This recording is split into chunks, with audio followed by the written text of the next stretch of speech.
The Amiga from Commodore is one of the most versatile computers currently available, with applications far beyond a mere games machine, right up to professional standard in graphics, image processing, desktop publishing and video.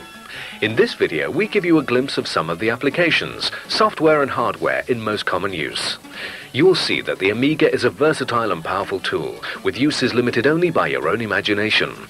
Richard Lockton, a full-time professional Amiga user in graphics, desktop publishing and video, is going to talk us through the different sections which feature live screenshots of the programs actually running on an Amiga.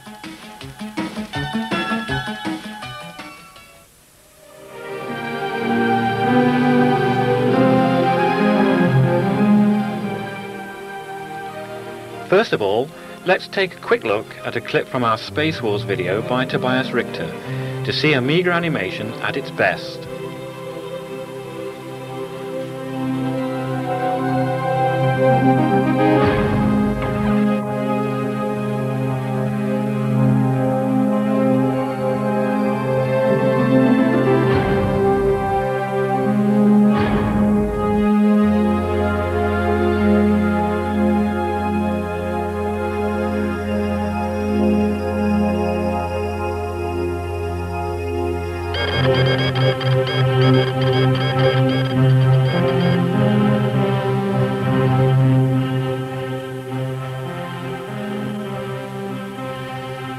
Amos, the Creator, is nothing like you've ever seen before on the Amiga. Developed from the best-selling STOS game creation tool for the Atari ST, Amos stretches the Amiga to its limits.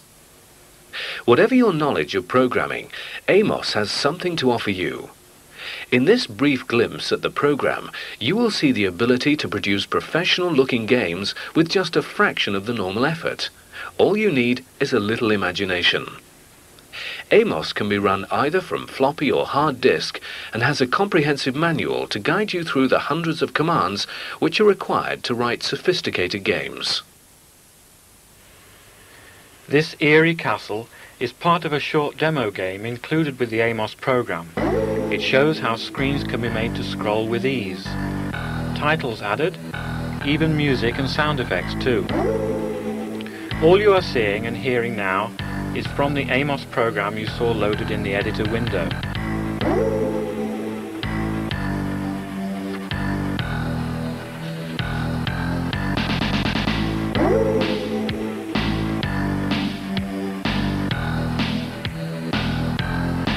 Graphics and pictures like these can be created in paint programs and then imported into Amos.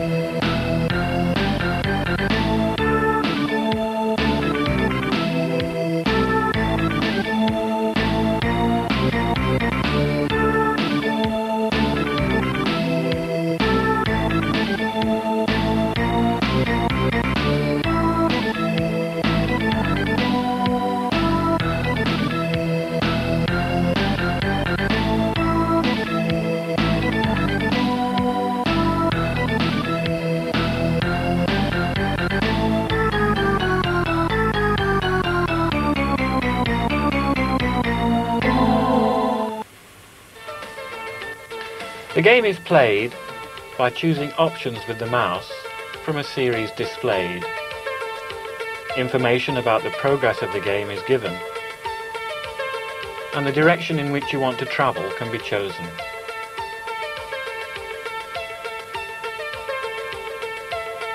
This brings up the next screen.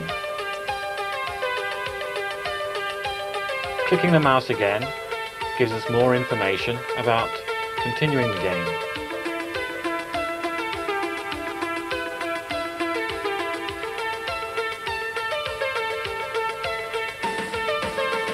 And once again we can choose the direction in which we want to travel.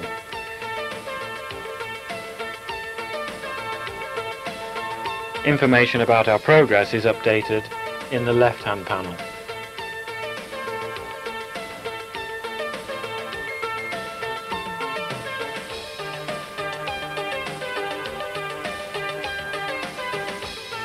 The red bar, which has now appeared at the bottom of the screen, shows that I have interrupted the program via the keyboard.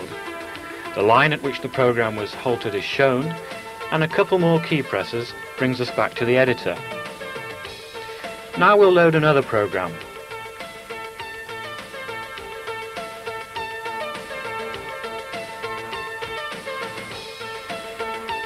Choose the correct file from the requester.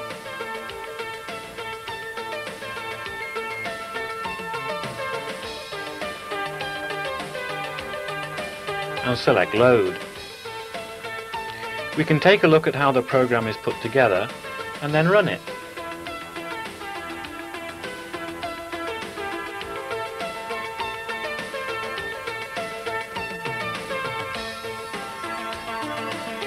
This is a number leap game which is fun to play.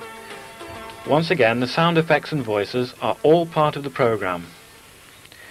This game features independently animated sprites or picture elements which change their positions continually. The frog is controlled by the player at the keyboard.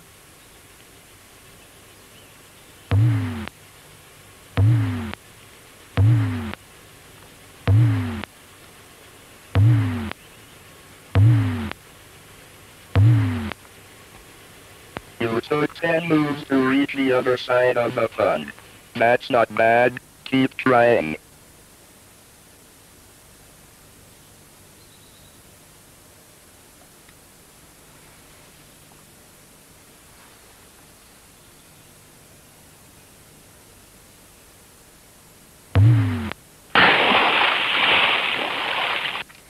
Whoops, I forgot. If a mistake is made, the frog sinks and you lose. Now let's change the multiplication table we are working with for the purpose of this game. Getting the idea?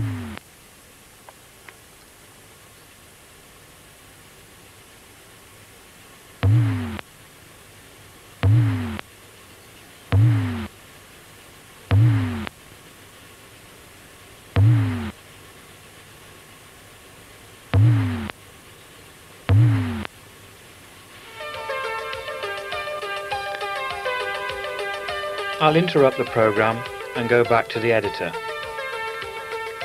Now we'll take a look at one of the ways that sprites can be created in Amos using the sprite editor.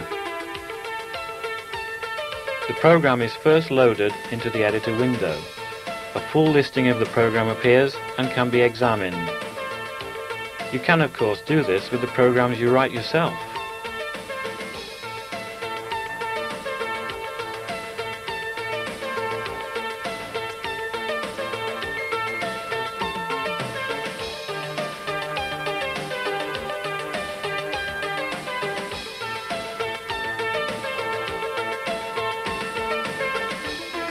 When the program runs, a paint package type toolbox appears. The various tools can be selected. Interestingly, each tool has its own musical note accompaniment.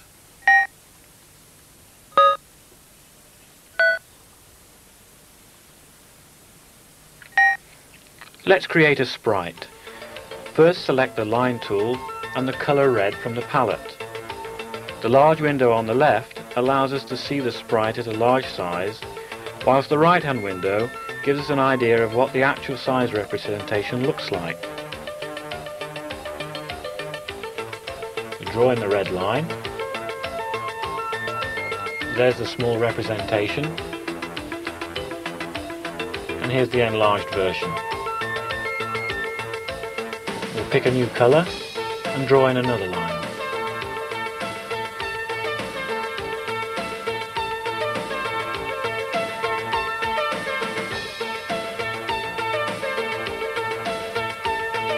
Now we'll change the tool to a filled rectangle. Select a new colour and draw our rectangle on the screen.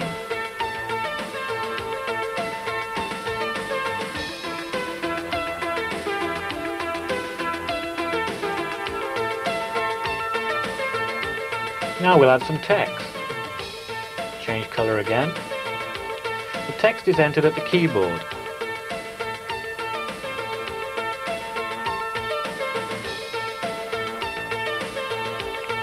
Before the text is stamped down by using the mouse, it can be positioned accurately.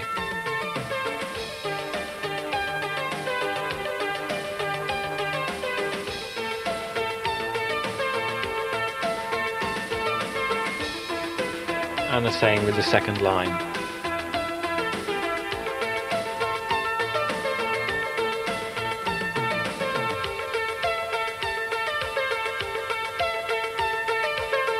Here's the sprite as we've created it.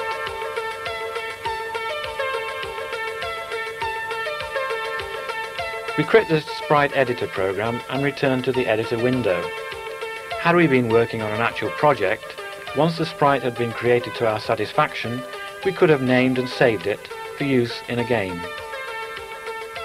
It's also possible to view sprites via the Sprite Grabber program, seen briefly here.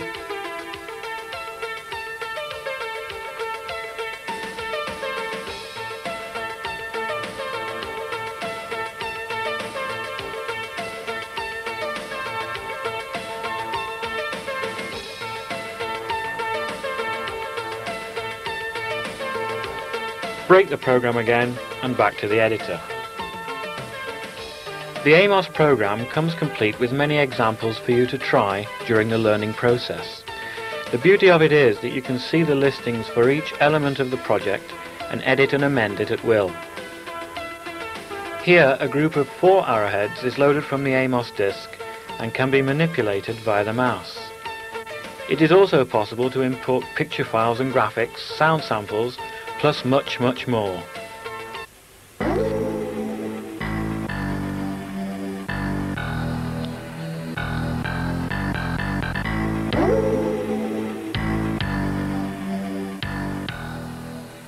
With Amos, it is literally possible to unleash your imagination.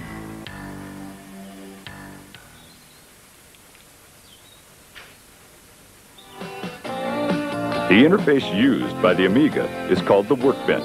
Think of it as a workspace for all of your in-progress projects.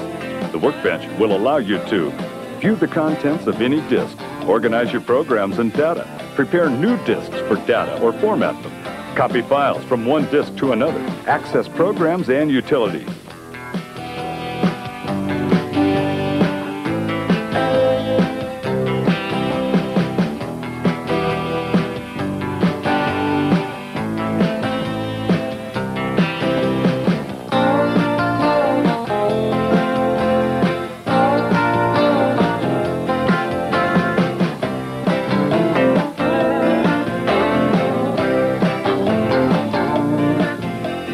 Before we move into the actual operations of the computer, we should explain one more function of the Workbench and the Amiga.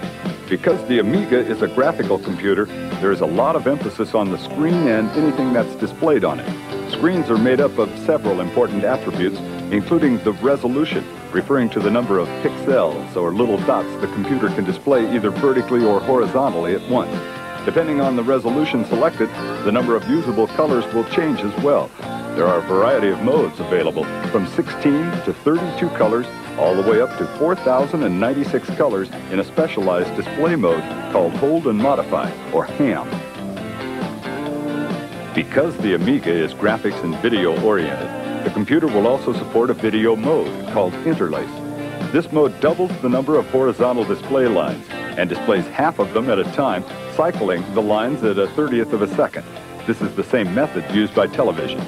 Now's a good time to explain some of the visual aids provided by the interactive Workbench environment. Now that the Workbench is loaded, you'll notice that in addition to the icons on the screen, there is an object that looks like a little arrow. This is called the mouse pointer. As you move the mouse of your Amiga, this little object will move around the screen. The mouse pointer is very powerful, as it will allow you to execute various commands without typing on the Amiga keyboard. The tip of the pointer is the actuating area of the pointer. And when you are using the pointer, make sure the tip is on top of anything that you want to use or select. The Workbench screen includes several different types of objects. These include a bar across the top of the screen. Depending on its function, it's referred to as a menu bar, drag bar, or title bar. In every case, the bar will provide information to you. in addition to supporting a multiple menu system for making operational decisions and positioning the screen. More on this later. Next, there are icons. An icon is a graphical representation of either a disk, a program, a data file, or a drawer. Drawers are unique to the Amiga Workbench. They function in the same manner as the drawers of a filing cabinet. You can separate your programs or data into separate compartments. This will make keeping track of your work easy. A window represents a partition of information. For example, if you wanted to see what is on a disk, you will see a window of the information on a disk. If you wanted to open a drawer of data, the contents of the drawer will be displayed in a window. The window can provide some valuable information to you. For example, notice the colored gauge on the left side of the window. It's called a memory meter. It's kind of like a gas gauge in your car. It shows you how much room is left on the disk you're displaying. There are some other controls on the window called gadgets. We'll discuss them a bit later on. Let's take a brief look at the different types of icons available to you. First of all, there is the disk icon. This represents any disks that are loaded into the Amiga's disk drives. A disk icon could also represent a hard disk or a RAM disk. If we position the mouse on top of the disk icon and click the mouse once, it'll change color. This means the icon has been selected and is now ready to be accessed. There are a number of ways you could do this. For now, let's click the mouse twice quickly and the disk will open up and display the window of contents on the Amiga screen. There are 4 types of icons now visible. The first ones to consider are the drawer icons. These look like drawers in a dresser and contain programs, data, or even other drawers of information. For example, there is a drawer with the Amiga operating system, a drawer with the Amiga utilities, another with demonstration programs, and an empty drawer, just waiting for you to put something in it. The other icons are also important. These include the trash can icon, the preferences icon, and the clock icon. If you want to erase something from the disk or from the computer's memory, you place the file or program in the trash. This is a perfect example of the interactive nature of the Workbench. The preferences icon allows you to adjust the display and functionality of the Amiga. We'll discuss using it a bit later. Finally, the clock icon is effectively the least important one, but it can be useful. By selecting it, you can see what time it is. You can move icons anywhere you'd like on the screen. Simply position the pointer over the icon, hold the right mouse button down, and drag the mouse to the position you want the icon to be in. For example, if you want to put a program into a drawer, drag it until the icon is positioned on top of the drawer and release the mouse button.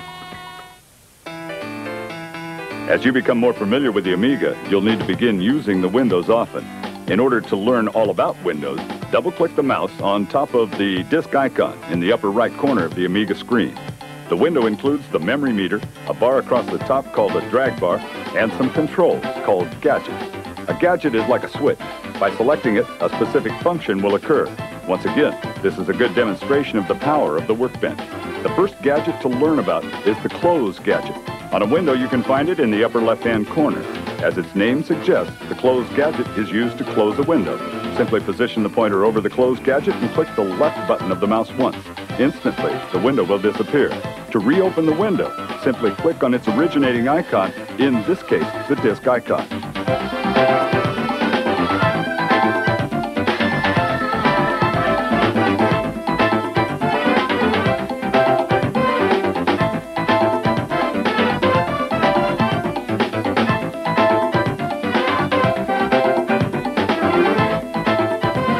In the upper right-hand corner of the window is a pair of gadgets called the back and front gadgets. These are used to position the window in the screen. If you have more than one window open, things can get confusing, so to better control the windows, you can move them around using these gadgets. Notice that the title bar at the top of the screen also has a front and back gadget. These will be used if you are multitasking, and we'll explain a bit about that a little later. In the right hand and bottom margins of the window are the scroll bar gadgets. These allow you to move the contents of the window and resize the physical size of the windows themselves. One of the first things to learn about, now that we have the basics of the screen under control, is disks. These fellows are the critical link between your computer and your programs and information. If you lose the information on a disk, you'll need to reassemble the data from scratch.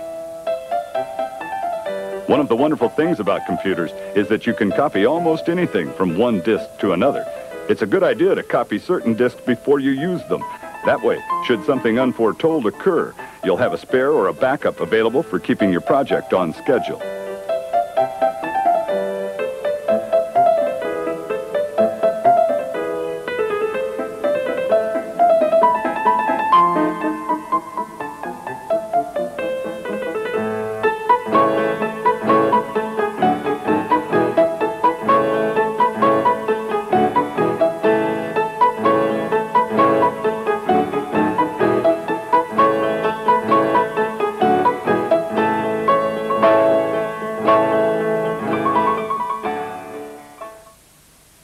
ImageFX is a sophisticated, full-featured image processing program. Modern image processing is the use of computer-based techniques to enhance and analyze two-dimensional images. In processing the image, the goal is to present the viewer with additional information or insight into factors that may not have been apparent in the unprocessed image. With its toolbox and palette and the scanner, render and printing modules, ImageFX delivers all the tools necessary for high-level image processing. The ImageFX interface or screen gadget is composed of 5 primary gadgets: the scanner, the palette, toolbox, here are the tool buttons, render allows definition of screen and colors,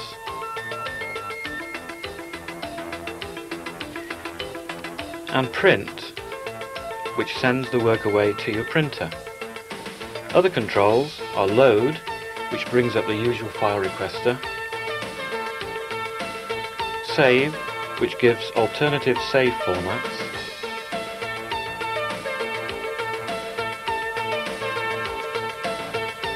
and the choice of how to save the picture,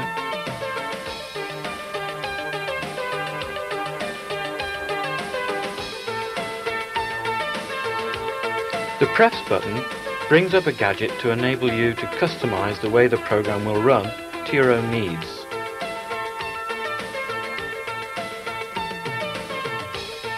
So let's load our first image from the examples packaged with the program.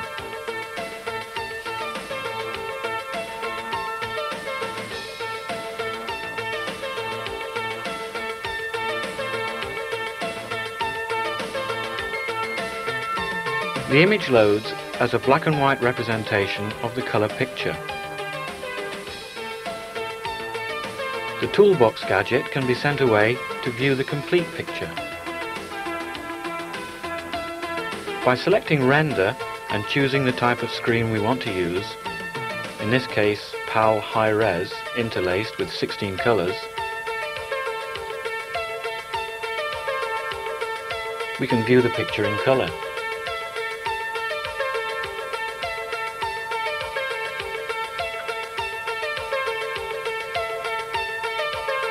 I've decided not to use the dither option for this picture.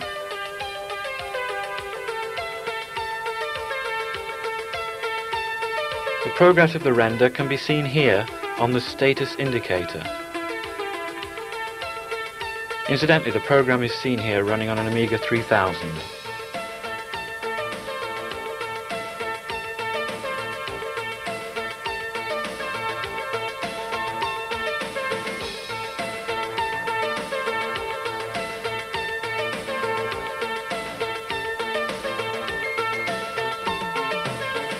Now, by selecting the toolbox and the filled rectangle tool,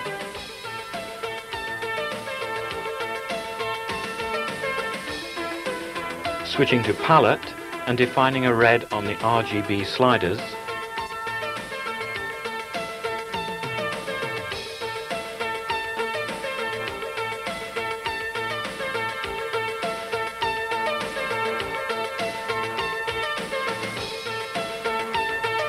we can draw a filled rectangle on the picture. Remember, the area here will appear in red when we render in color.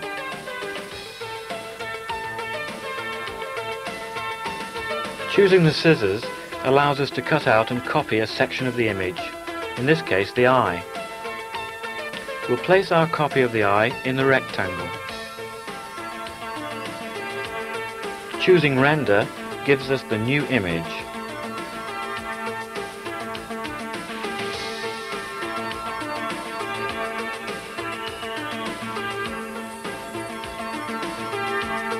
And the changed picture appears, with our rectangle and eye in position.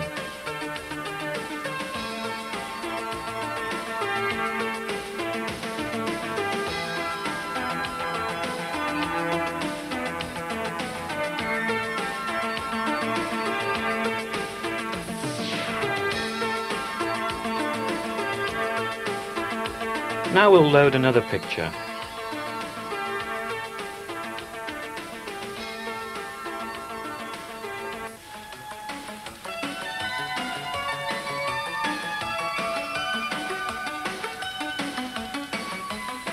And render it in color.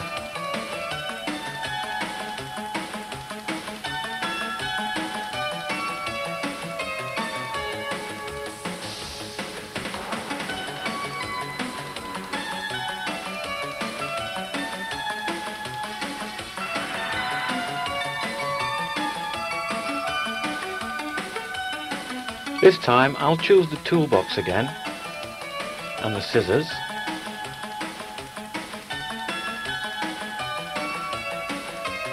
And this time we'll cut out the neck of the guitar.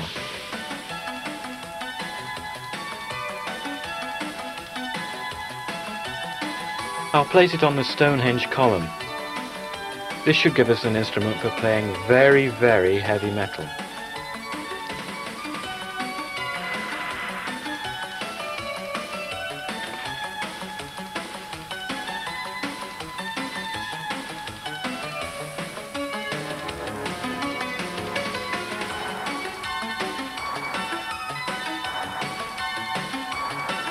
Now a quick explanation of some of the other buttons.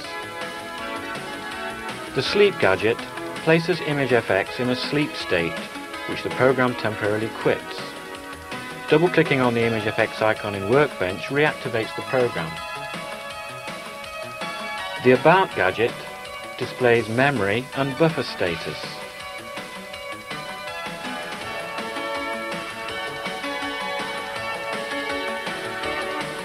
This shows the image size, and this is the current file displayed.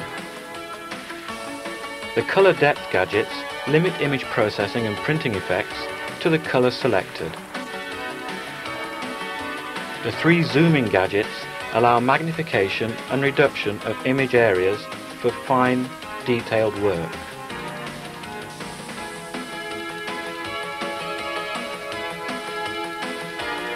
The Front gadget sends the ImageFX screen to the back. There are so many tools to choose from that it is impossible to cover them all here. Here's one, the Rotate gadget. It rotates the image in the working display or the active brush. To close this section of the video, here's an example of morphing created with GBP's Cinemorph and ImageFX.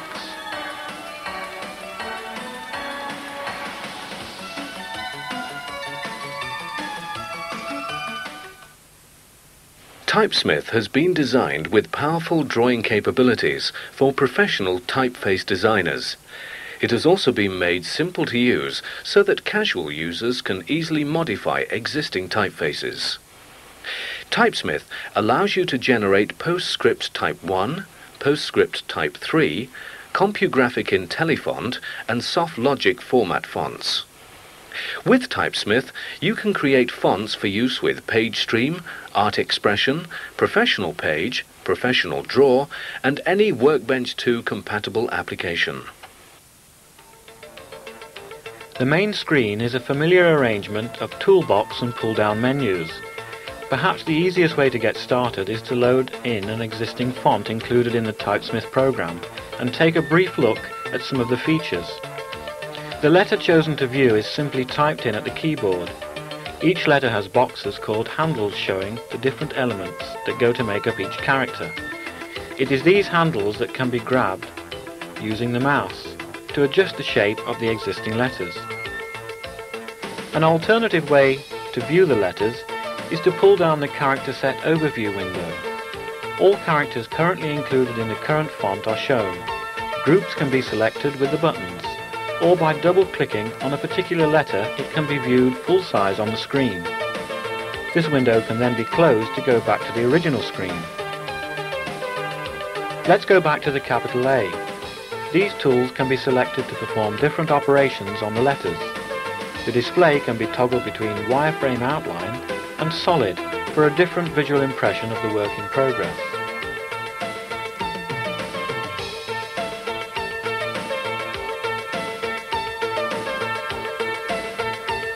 By selecting a point on the letter and moving it,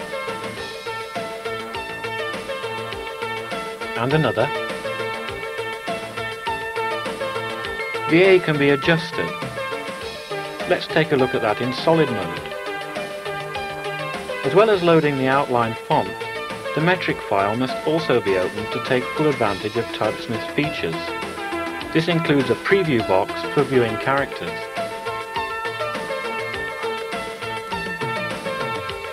When a character or symbol in the font is chosen, it's displayed in the preview box. The list can be scrolled to find a particular letter,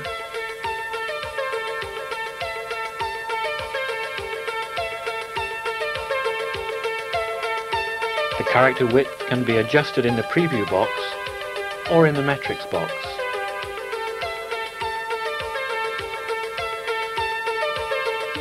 Kerning pairs can also be selected and adjusted so that when two letters are used together, they are spaced correctly. The spacing value can easily be changed.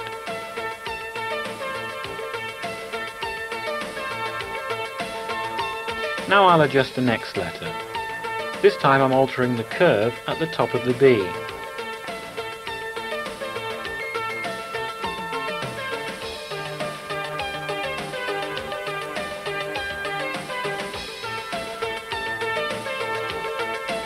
And now at the bottom.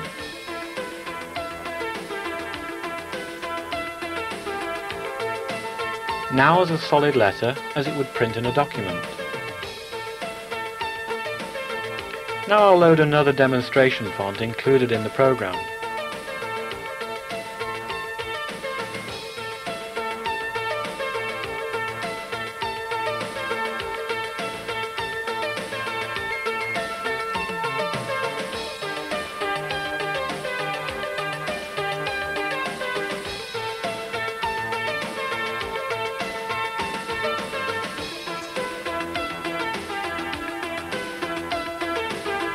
This symbol is best viewed as an outline.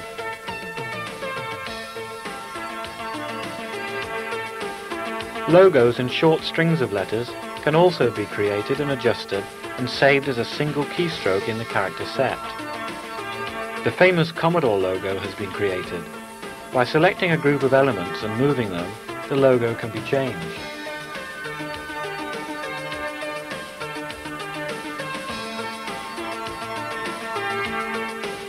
You can see how easy it is to create new typefaces and add logos to existing typefaces.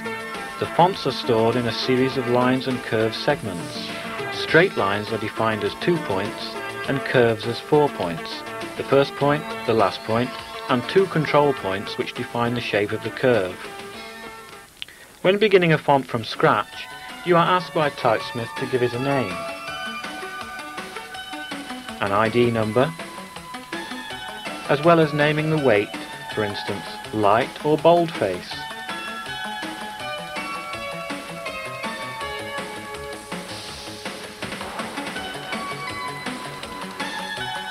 The screen has guidelines and a grid which can be toggled on and off, and the Snap to Grid option allows you to draw and position elements with extreme accuracy. So here goes nothing. My first attempt at a capital A.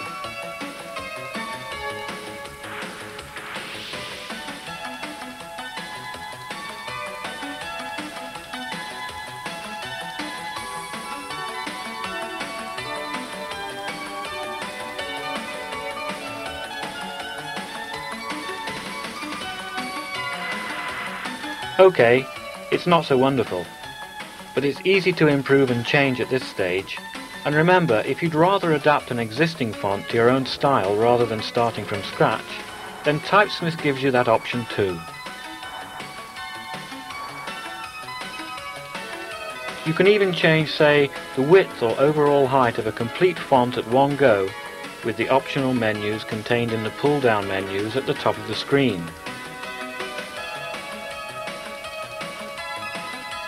Smooth curves are easily attained also if your freehand style isn't too steady.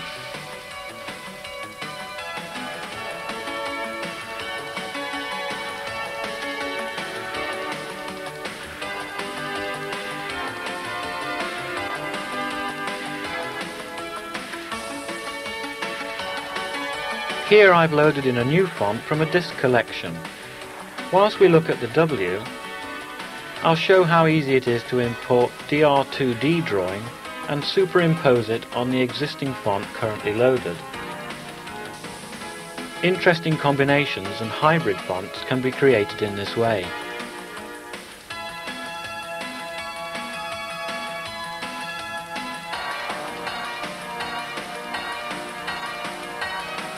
Another feature is the rotate operation, accessed from the pull-down menu.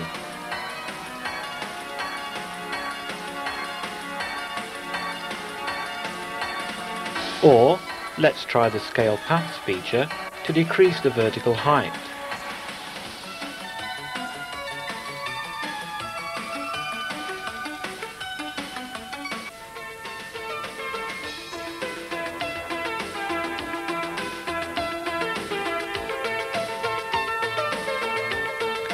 Typesmith can be used without any difficulties on a minimum system configuration.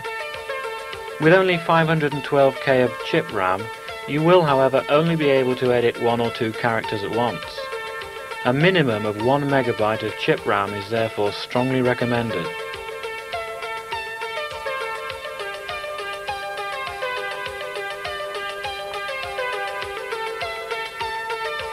Typesmith also features a type preview box to enable you to view sample strings of text. The text is entered at the keyboard and uses the font in its current form even after you may have modified it.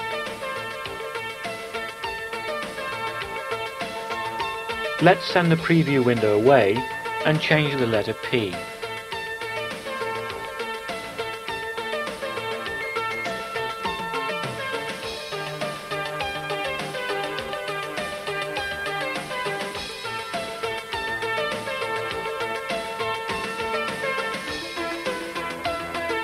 This is a pretty drastic change, to put it mildly, but it shows up clearly on the preview screen when we re-enter the text.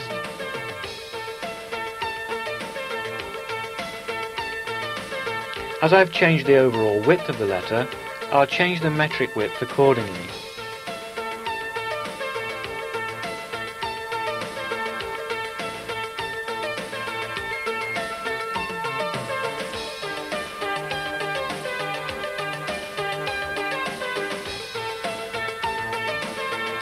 Then I'll re-enter the text.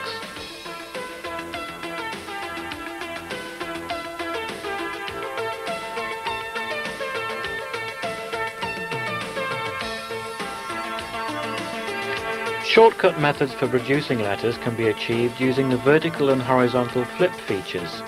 Here, a lowercase q is first flipped to make a D,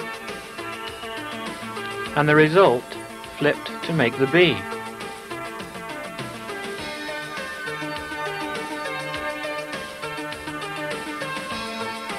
A capital L can be transformed with the minimum of work by copying and pasting the bottom bar.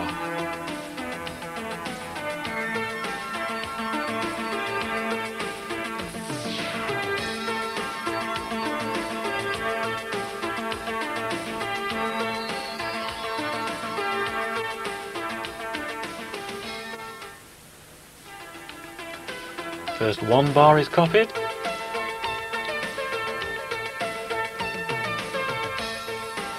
and the second one added.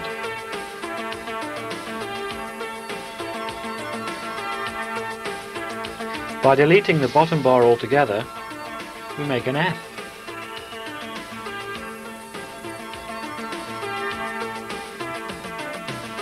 After a little practice, the at first somewhat daunting prospect of creating your very own typeface from scratch becomes easier and easier. Typesmith is a professional Amiga font editor. Altered or completely original fonts can be created and used in a variety of DTP packages with ease.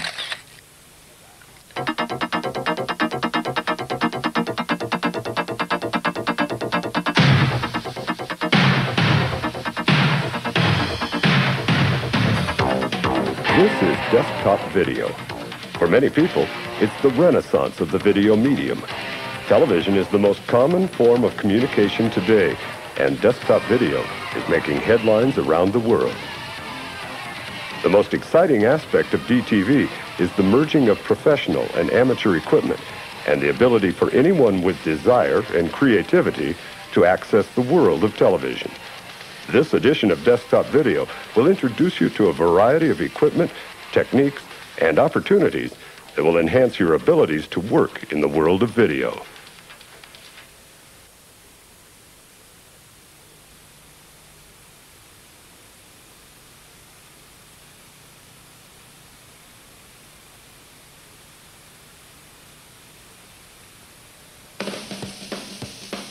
When people discuss video, they often bring up tape formats. In the past, tape format was an important clue regarding the quality and style of a video production. If someone said they were producing a show on 1 inch, everyone knew it was professional. On the other hand, if they mentioned half-inch, professionals assumed that it was an amateur show or just another home video. Today, almost everything you've heard about formats needs to be reevaluated. Of course, there are a few formats that are still considered top-of-the-line broadcast formats. These include D1, D2, D3, and 1 inch. These formats have tremendous costs associated with them, so only broadcast facilities currently utilize them. There are a number of other formats to consider. And these include Betacam SP, 3/4 inch SP, High 8, Super VHS, ED Beta, VHS, and 8mm. We decided to investigate tape format in order to learn about their strengths and weaknesses. We set up a photo shoot with a variety of cameras and recorders in order to capture a scene and compare the results. We recorded the same scene from the same location in order to make the comparison as accurate as possible. Further, each sequence, once recorded, was bumped onto Betacam SP so that the comparisons are made with a single generation loss. This sequence is Betacam SP. Most people are now using Betacam SP for professional and broadcast video production.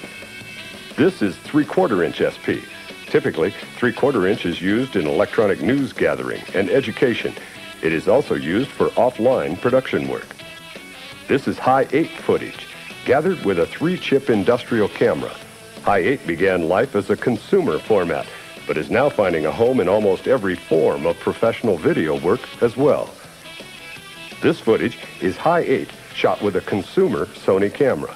During the past few years, High 8 has become the format of choice for serious home videographers. This is regular 8mm. This is the format of choice for price-conscious or occasional home videographers. This is SVHS. Developed as a semi-pro format, it has fallen behind High 8 in popularity, but is still used in cable and industrial applications as well as in consumer uses. Now, let's take a look at a direct comparison between formats. This is a Betacam SP image on the left. Now let's add a 3/4 inch SP image on the right. Overall, they're similar, but Betacam has better contrast and resolution. Now let's take a look at the same sequence with Betacam SP on the left and High 8 on the right. Although there is a difference, it's amazing to note the overall quality of High 8. Here are a few other variations. Take a look and judge for yourself. By the way, we didn't record in ED Beta or regular VHS, as those formats aren't widely used for most desktop video applications. Perhaps the most interesting aspect of this test can be traced back to the footage when viewed independently. Is this footage High 8? Or maybe it's SVHS. Of course, it might be Betacam SP. The point we're making is that format is difficult to distinguish without direct comparison or a highly trained eye. In our experience, we've found that High 8 is an excellent medium that relates most closely to Betacam. High 8 footage is showing up on CNN, in music videos, and in other broadcast applications. High 8 has improved signal-to-noise ratios over other consumer and semi-pro formats, and it utilizes an extremely high clip level, meaning that pictures are sharp and transfer to another reel of tape with good definition. Hyperbook provides a means to create interactive presentations to professional standard easily and flexibly. The simplest Hyperbook applications are just fancy pages that combine text and graphics. You might use the program to create Christmas and birthday cards, for example. Or, going one step further, you can store miscellaneous information on the pages of Hyperbook, locating the information you need using a built-in table of contents and search facilities in the program. Moving on from there, you can add buttons that turn to other pages, show pictures or text, or other actions.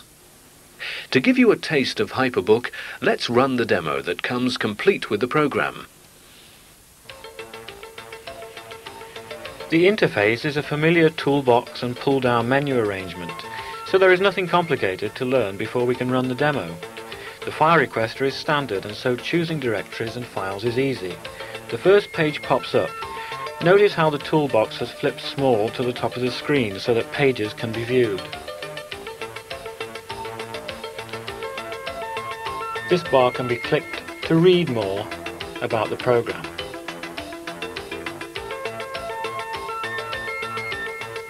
Text is shown, and by using the scroll bar at the side, we can view more.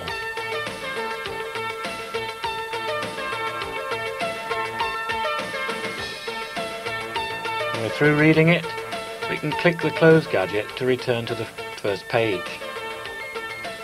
By clicking this bar, we can view some pictures. This area, by clicking, will give us more information.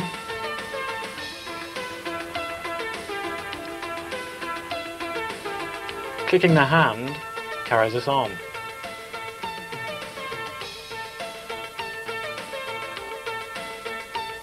Here a range of interactive objects can be selected. Drawings. These can be created using the tools in Hyperbook.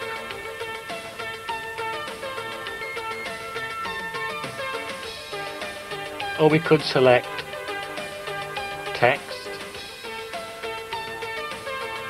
This can be slanted, coloured, even overlapped.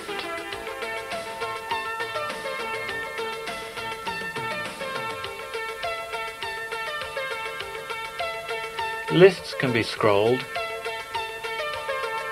and choosing an item in the list could take us to another page.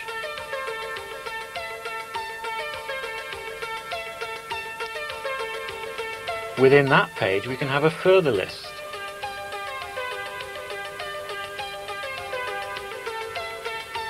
Clicking on these could take us to yet more pages.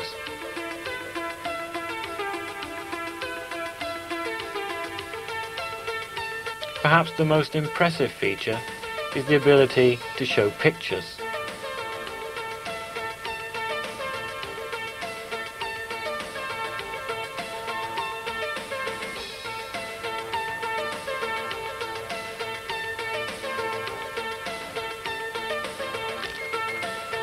At any time it is possible to bring the toolbox back to full size for further work or editing.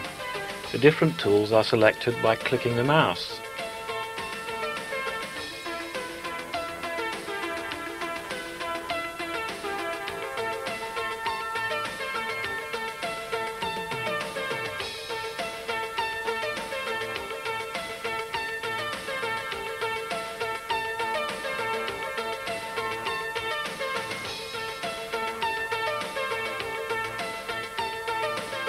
Let's clear the current Hyperbook and do a bit of creative work. We'll select a text tool and define the size of the text area. A flashing cursor within the box shows that we may enter text at the keyboard. Two buttons at the top of the screen, Text Control and Spacing, can be selected to provide further control at this stage.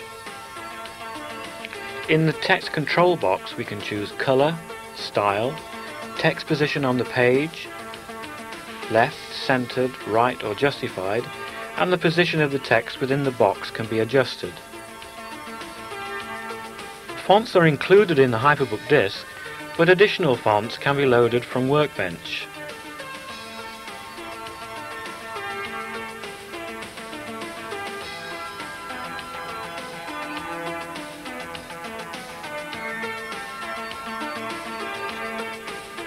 Now I'm entering text at the keyboard.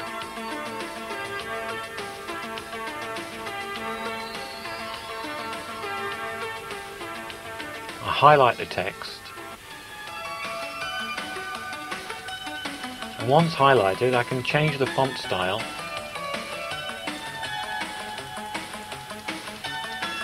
by loading alternative fonts from Workbench, choosing the size, seeing what it looks like, and my line has changed to the new font.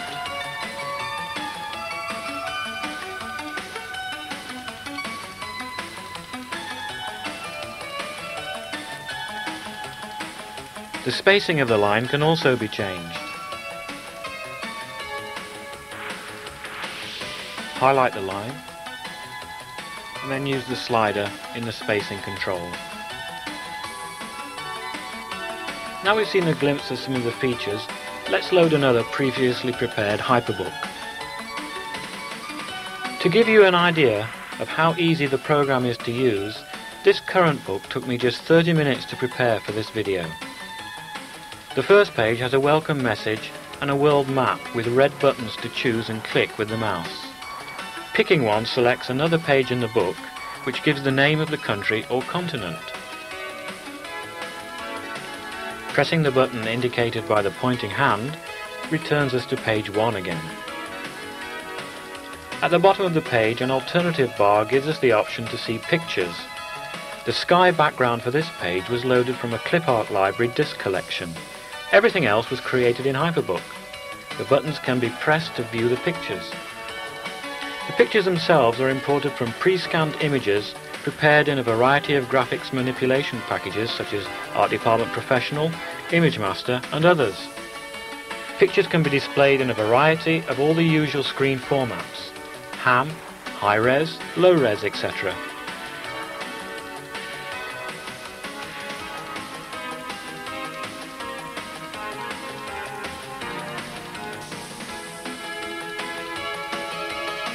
Most of the buttons on this page are actually small sections from the full-size pictures themselves.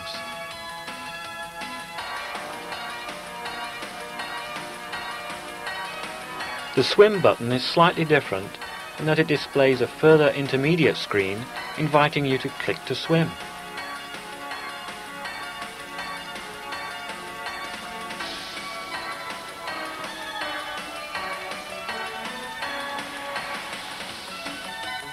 Clicking the button brings us the picture.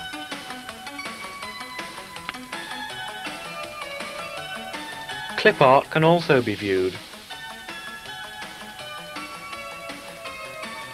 and logos.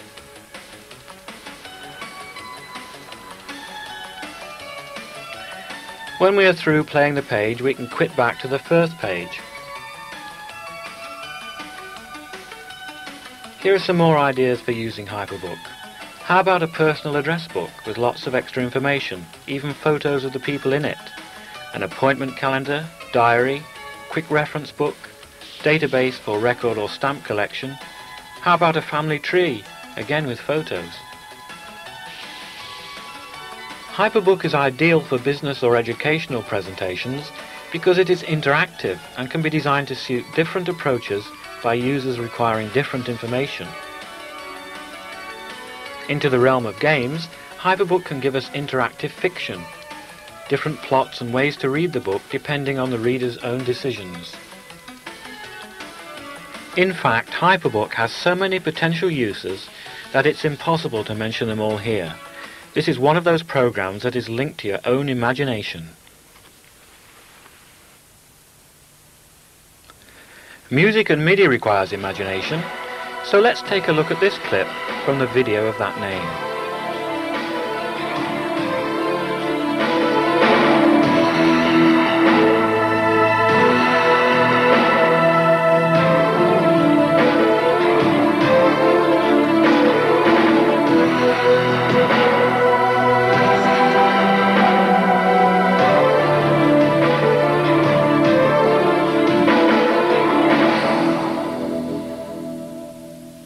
MIDI means Musical Instrument Digital Interface. Since its introduction, the MIDI standard has evolved from a simple multi-synth control code to a widely used sequencing and control system for a variety of applications. A MIDI program is in many ways like a computer program, although more flexible and easily modifiable. A MIDI program, called a patch, could send a simple message, such as play middle C, or it could send a complex set of instructions for a variety of instruments, sound variables, and volume control. When MIDI first came onto the scene, at first, I was very inquisitive, like, what is this? And then after that, I saw it used, I saw devices hooked up with it, and even though I didn't fully understand it at the time, I thought, hey, this is something that can be extremely useful. You know, now we're beginning to be able to communicate from device to device by different manufacturers without all these little black boxes and patch cords that either worked or didn't. And, you know, to me, it was just a wonderful thing.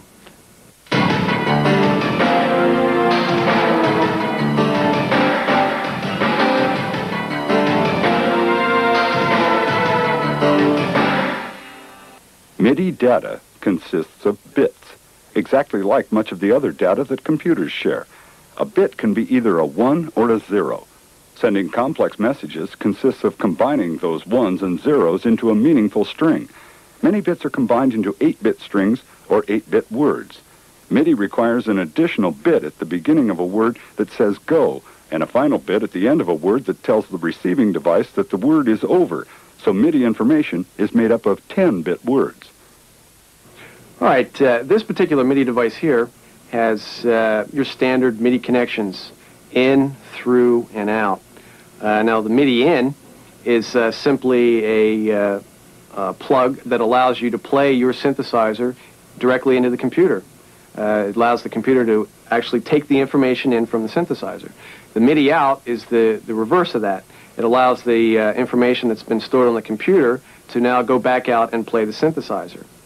Now, the MIDI through, which is the third plug, all that does is allow information being played from this synthesizer to come in through this plug and come directly out of this plug, say, to play another synthesizer. It can be stored in the computer at the same time. It doesn't have to be, but it comes through this port, just as the term denotes, through to another port without being altered in any manner. This has been just a taste of Amiga applications and is intended to provide inspiration for those of you devoted to the Amiga. We hope this tape helps you to use your Amiga to its full potential. Remember, for actual how-to advice and instruction on particular aspects, the Amiga Video Collection library of tapes is available, all reasonably priced and crammed with tips from the professionals, all those tricks of the trade that are not to be found in the manual. Contact us at this address or phone our 24-hour hotline. The Amiga Video Collection, an invaluable instructional and informative collection of videos made by Amiga users for Amiga users.